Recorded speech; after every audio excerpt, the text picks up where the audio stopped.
L'anno scorso è morto lo zio dell'amico mio, lo zio di Carmelo. Stiamo a fare un funerale, ci siamo informati sulle cassaforte. I funerali, come se qualcuno sa, magari ci ha passato suo malgrado, costano un occhio, costano un capitale. Uno a fare un finanziamento, un solo d'amore, un morto ci mette tu pure a fare i debiti per pagare il funerale. La cassa da morto costavano un sacco di soldi. Allora, ci siamo informati, la cassa da morto è più economica, la trovammo all'Ikea.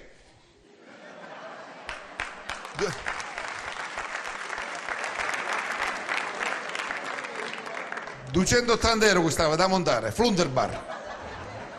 Poi potete colorare come uno volete, viola, pois, c'è nei colori, poi a parte. Nel Mobar portavo questa cassa morto, ci stessimo un pomeriggio a montarla. La vite C nel buco A, con tassello B, no, che con progetto, un ingegnere mi dice no, prima mettere il pannello a casa, no, poi non si chiude. Allora alla fine siamo riusciti, abbiamo montato questa cassa morta. L'Ikea è un'azienda svedese e aveva degli standard svedesi. In Svezia, Nord Europa, tutta gente alta, la cassa morta era lunga 2,5 metri. Quando ci misimo zio Carmelo, che era terrone originale siciliano, puro sangue, era 1,20 m.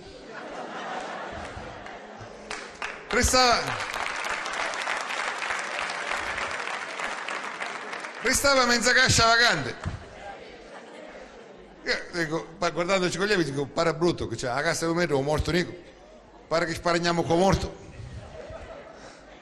E che facciamo? Questo spazio che resta che facciamo? Allora mio amico mi dice, mettiamo un annuncio sul giornale.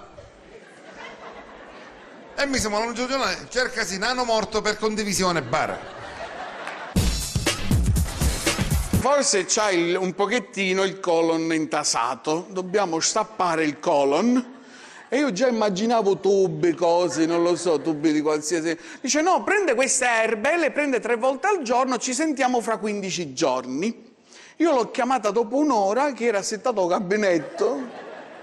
Ci dissi, io le erbe ci stai portando subito.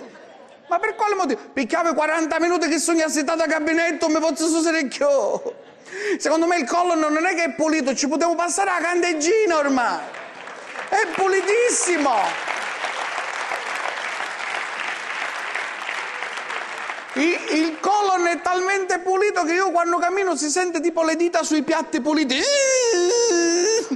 Tipo lavati col Nelson, no? Che fa... È così. Allora la nutrizionista dice basta, allora leviamo il pane. Non se ne parla, io senza pane, i siciliani senza pane, non si vive senza pane. Dice no, mangia quello di glutine che è più leggero. Io ho detto un buzzicuno pane senza glutine, disse ma forse non scartavo. Si sentiva ancora la carta o cartoncino paria, no? Ho detto vabbè ci metto un poco di burro, forse si arripiglia un poco. E il burro stesso che si levando dice ma che mi sta mettendo un capo sto pane? Levami ricca, che voglio sto pane? Io ho detto aggiungo un po' di marmellata. La marmellata mi guardava e dice come non ci metti sto burro, ci a mettere a me? Insomma che devo mangiare? A un certo punto dice facciamo la dieta Atkins. Disse che cos'è la dieta Atkins?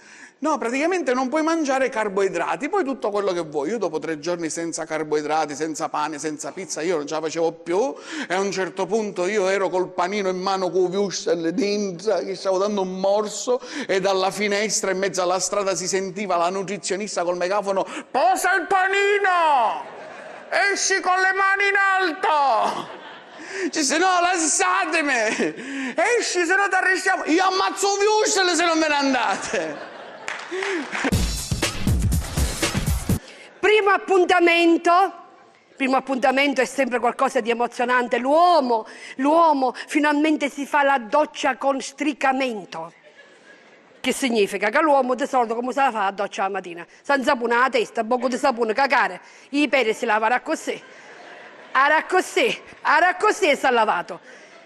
Per l'appuntamento c'è lo bello stricamento, si asciuga tutto. E insieme allo asciugamento suo viene anche la lavata della macchina, perché la macchina sarà la complice del primo appuntamento.